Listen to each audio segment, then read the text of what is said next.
আসসালামু আলাইকুম বন্ধুরা।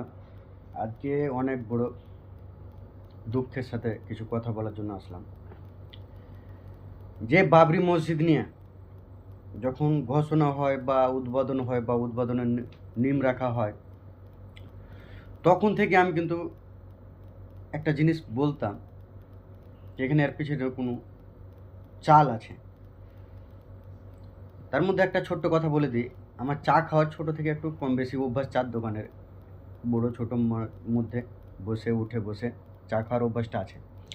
আমি চার দোকানেও বলতাম সেই কথাগুলো, যে না এটা হুমায়ুন কবির অন্যায় করছে, ভুল করছে। তবু কিছু লোক ছিল বুঝতে পারেনি বা বোঝার কমই ছিল। যার যেরকম মতো বুঝেছিল সে সেরকম ভালো বুঝেছিল।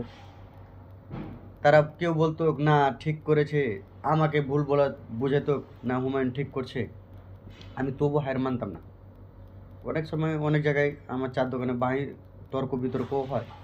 তো আমি সেরকম তর্ক বিতর্ক করতে যাই না, যেহেতু আমি ভবিষ্যৎবাণী না, যে ভবিষ্যৎবাণী আছি আমি সম্পূর্ণ একদম সঠিক বলে একদম তর্ক বিতর্ক করবো।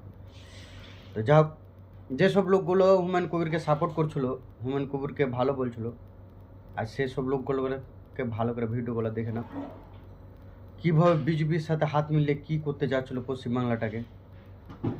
আর আরেকটা কথা বলছি, হুমায়ুন কবিরকে যেই কোনো পাতালে থাকুক না কেন, ওকে ধরে লেসে কুকুর পিটা করে পিটতে হবে, এটাই আমার দাবি। আসসালামু আলাইকুম।